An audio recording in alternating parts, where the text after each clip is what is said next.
मेरो है, गोविंद मेरो है, गोपाल मेरो है। श्री बांके बिहारी नंदलाल मेरो है, श्री बांके बिहारी नंदलाल मेरो है। गोविंद मेरो है, गोपाल मेरो है, गोविंद मेरो है, गोपाल मेरो है। श्री बांके बिहारी नंदलाल मेरो है, श्री बांके बिहारी नंदलाल मेरो है।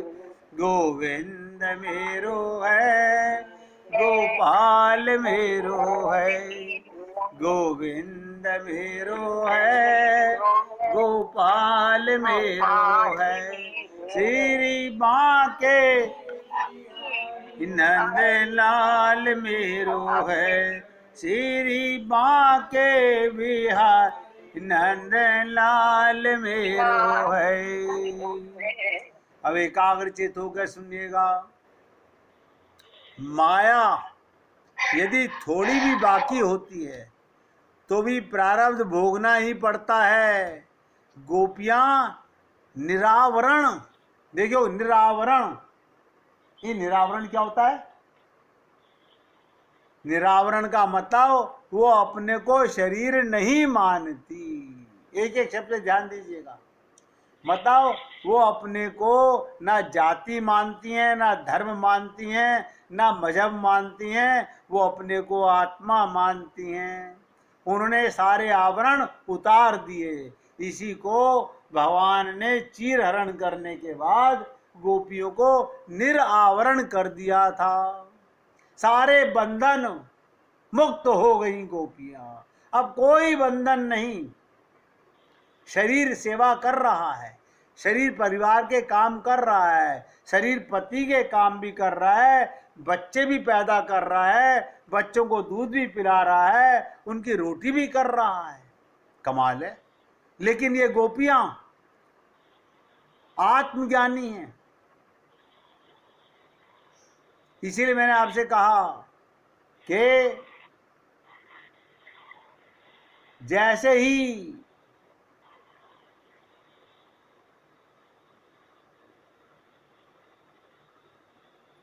भगवान, यहीं पर सबसे बड़ी चीज है, ध्यान रखिएगा, निरावरण होना।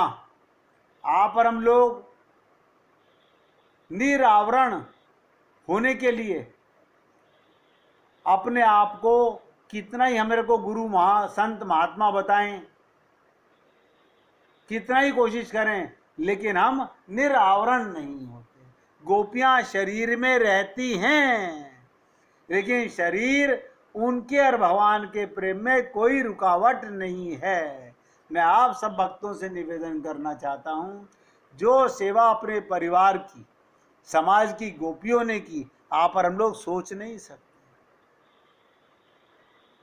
जहां अतिशय प्रेम होता है वहां पर्दा हट जाता है, निरावरण अपने आप जीव हो जाता है।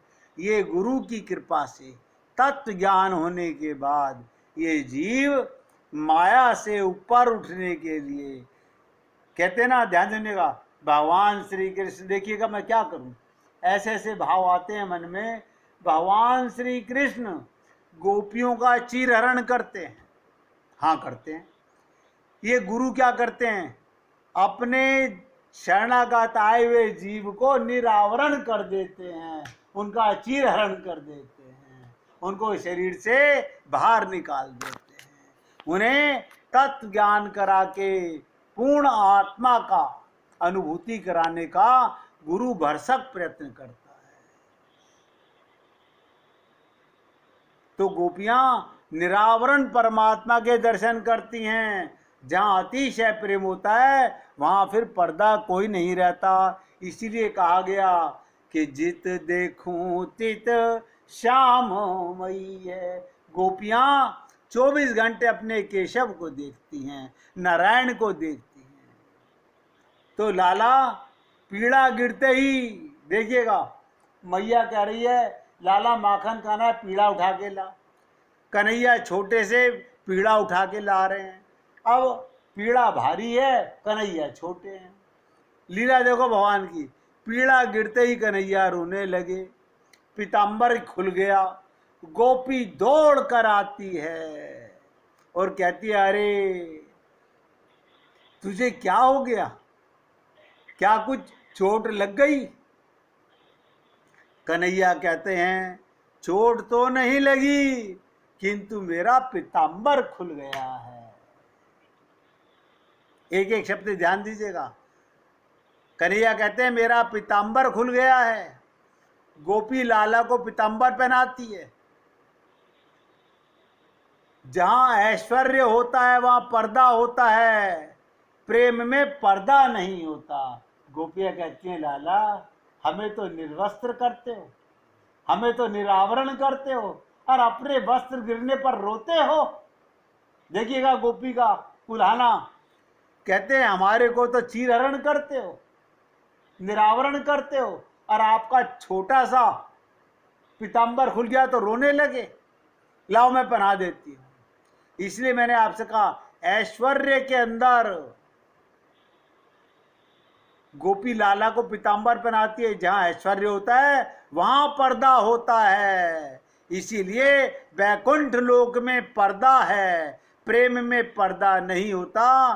कृष्ण ने गोपियों को जो आनंद दिया, और एक विचित्र बात बता देता हूं, गोदा जी, लक्ष्मी जी भी जब इस ब्रज के अंदर ये गोपी प्रेम पाने के लिए आई और उनको रास में प्रवेश नहीं मिला, तो गोदा जी बन करके अवतरित हुई और आके कहा कि देखो मैं साक्षात्कार जब अपने ऐश्वर्य स्वरूप लक्ष्मी बनकर आई थी तो मुझे प्रेम नहीं मिला, मुझे रास नहीं मिला। इसलिए हे जीवो सब गोपी प्रेम में आओ, गोपी भाव में आओ। गोपियों के साथ भगवान का प्रेम जो है वो सच्चा प्रेम है। अब बताइएगा हम हर वर्ष धनुर्मास करते हैं, लेकिन कौन अपने हृदय में गोदा जी की, लक्ष्मी जी की कृपा का कौन निरावरण हुआ, कौन निर्वस्त्र हुआ? कृष्ण ने गोपियों को जो आनंद दिया वो भला वैकुंठ में कहाँ मिल सकता है? वैकुंठ में नंद महोत्सव नहीं होता, वहां नारायण का जन्म नहीं होता। नंद महोत्सव की बात कैसे उपस्थित होगी?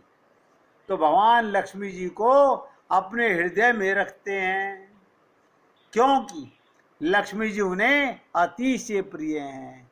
एक कारण ये भी है, यदि कोई जीव ईश्वर की बहुत भक्ति करता है, उस पर कृपा दिखाने के लिए भगवान लक्ष्मी जी से कहते हैं, ध्यान दीजिएगा, लक्ष्मी जी से एक बार कृपा हो जाए तो जीव उस आश्चर्य में चमकता उठता है। जीव को मान सम्मान का मोह उठता है, थोड़ा मोह होते ही जीव ईश्वर से दूर होने लगता है। और ईश्वर जीव की अच्छी तरह परीक्षा लेते हैं, उसे वैकुंठ में स्थान देते हैं। इसलिए उन्होंने अपने हृदय में लक्ष्मी जी को विराजमान किया हुआ है। क्या आप अंदर से जीव को देखती रहो, इनकी परीक्षा करती रहो। देखिएगा कृष्ण ने अपने हृदय में राधा को, प्रेम की मूर्ति को, और वैकुंठ में वही भगवान विष्णु ने अपने हृदय में लक्ष्मी को धारण किया हुआ है। अगर आप माया में लिप्त हैं तो भगवान की भक्ति नहीं कर सकते, वैकुंठवासी नहीं बन सकते। तो परमात्मा के चरणों में अलौकिक दिव्य रस है, अलौकिक दिव्य रस है। इसीलिए मैं आपसे कहता हूं भगवान के चरणों का ध्यान करना। अलौकिक, एक तो होता है लौकिक रस, एक होता है अलौकिक रस। कुछ महापुरुषों को मुक्ति की उपेक्षा भगवान के चरणों में बड़ा रहना खूब आता है, ये दास्य भक्ति है। वो कहते हैं हमारे को तो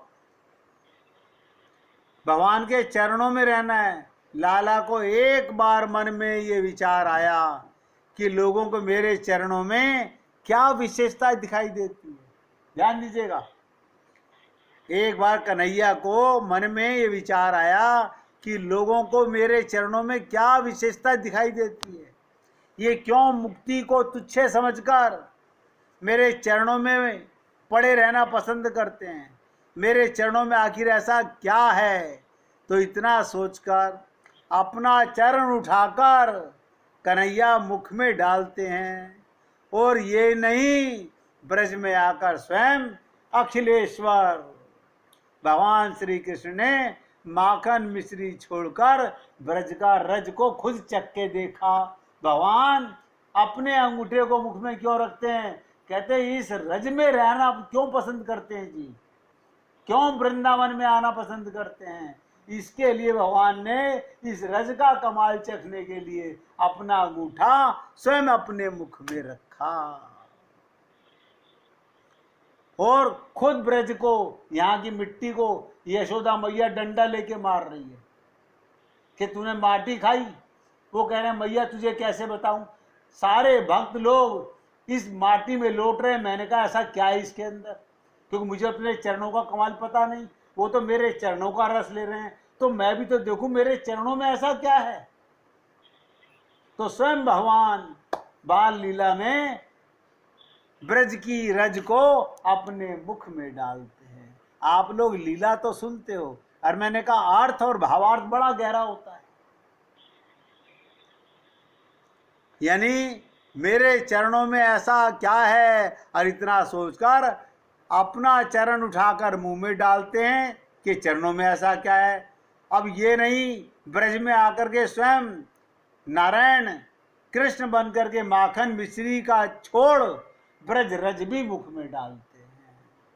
बैकुंठ तो स्तव प्रधान भूमि है, वहां रज नहीं है। ध्यान से सुनिएगा, जहां रजोगुण ना हो वहां भला रज कैसे होगी। रज माने जहां रजोगुण भी है। तो बैकुंठ लोक में स्तव प्रधान भूमि है, वहां भला रज कहाँ मिलेगी। लक्ष्मी जी को भगवान की चरण रज लेने की इच्छा है, भगवान के चरण रज लेने की लक्ष्मी जी को इच्छा है, इसलिए वो एक बार ब्रज में आती हैं और क्या कहती हैं गोदा जी, ध्यान से सुनिएगा, कहती हैं ब्रज प्यारा है बैकुंठ नाऊ। आज भी लक्ष्मी वृंदावन के अंदर बेलवन में लक्ष्मी मंदिर है, वहां पर पूजी जाती हैं। और लक्ष्मी जी क्या कहती हैं, ब्रज प्यारा है बैकुंठ नाऊ। और गोपी कहती हैं सब बैकुंठ में लक्ष्मी जी की सेवा करते हैं, वही लक्ष्मी जी। देखिए कमाल है, गोपियों से पूछा कि आखिरकार बैकुंठ से भी ब्रज की महिमा ज्यादा क्यों। तो गोपियों ने कहा अरे बाबा वहां पर चरण किसके कंट्रोल में है, बोले लक्ष्मी जी के। वहां चरण कौन चापती हैं, लक्ष्मी जी। तो गोपियां कहती हैं सब बैकुंठ में लक्ष्मी जी की सेवा करते हैं, और वही लक्ष्मी वृंदावन में दासी बनकर सेवा करती हैं। ब्रज के वृक्षों पत्तों में लक्ष्मी जी का प्रवेश होता है। बैकुंठ से भी ब्रज श्रेष्ठ है। ये ब्रज क्या है, ब्रह्म ब्रज है, जहां पर आपको भगवान श्री कृष्ण की लीलाओं का रसास्वादन मिलता है। तो मेरे भाई भक्ति और शरणागति, भगवान ने गीता में कहा मद भक्ता ब्रज एक, मुझको ही मेरी शरण में, माम एकम शरणम ब्रज।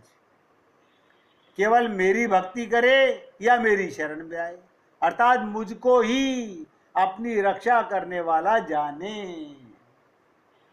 हम 24 घंटे किसके कंट्रोल में हैं? भगवान के। रक्षा लोगों से करवा रहे हैं। भगवान से बड़ा कोई रक्षक है संसार में? हमें सोचना पड़ेगा।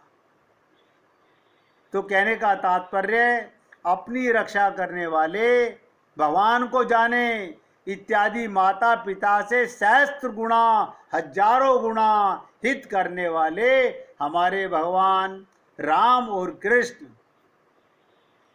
उपायों में से उस जीव का विश्वास दूर हो गया, इसलिए कोई उपाय नहीं, केवल भक्ति और शरणागति ही एक उपाय है। और आप हम लोग और उपाय खोजते रहते हैं, शायद कोई और उपाय मिल जाए।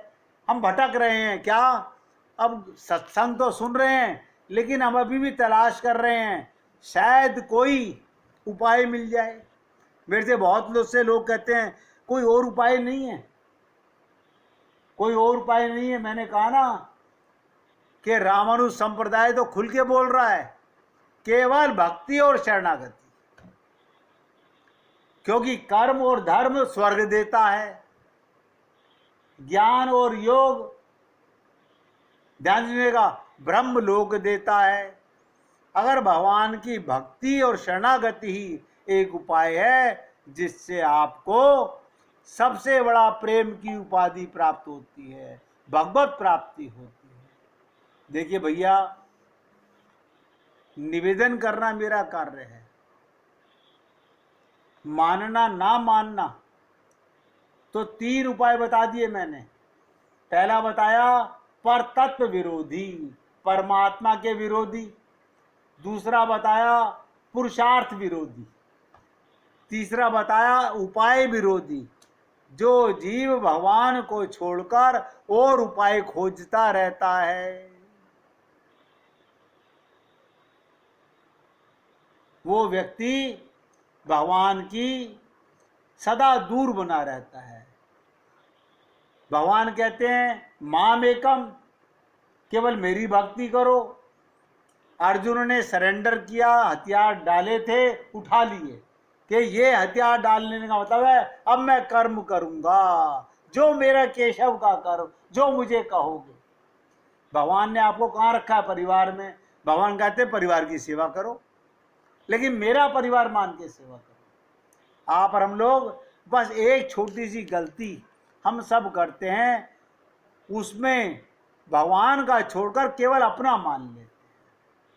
भगवान का तो अपना होता ही है, लेकिन भगवान को साथ में क्यों नहीं रखते? तब 3 चीजें हो गई। अब चौथी चीज और 5वीं चीज मैं आपके साथ इसकी चर्चा आज नहीं करना चाहता हूं, क्योंकि उनके ऊपर मैं डिटेल में आपके साथ चर्चा करना चाहता हूं कि जिससे आपको एक एक चीज को भक्त पर भगवान कैसे कृपा करते हैं, भक्त पर भगवान कैसे कृपा करते हैं। सोचिएगा, जो व्यक्ति अपने गुरु की शरणागति ग्रहण करके और अपने गुरु की बातों को जीवन में उतार के भगवान के लिए अपना सब कुछ त्याग देता है, उसके लिए भगवान अपनी भक्ति और शरणागति, मैं तो आप लोगों से बार बार निवेदन करता हूं कि आप पर नारायण ने पूरी कृपा की है, आप लोगों के पूर्व जन्मों की कमाई है, तो ये दास सेवक आपकी सेवा करता है। आप अपने ऊपर भी निज कृपाश्रित को सुगम हरि, निज कृपाश्रित माने जो अपने आप पर भी कृपा करो। अपने आप पर कृपा का क्या मतलब है कि आप अपने आप को आत्मा समझो, शरीर मत समझो, तभी भगवत प्राप्ति का अधिकार प्रेम पा पाओगे। अब आज यहाँ विराम दे रहा हूँ। चौथा और 5वां उपाय क्या विरोधी हैं वो कल चर्चा करूँगा। आज भाई जी आगे का छंद सुना रही हैं, उसका रसास्वादन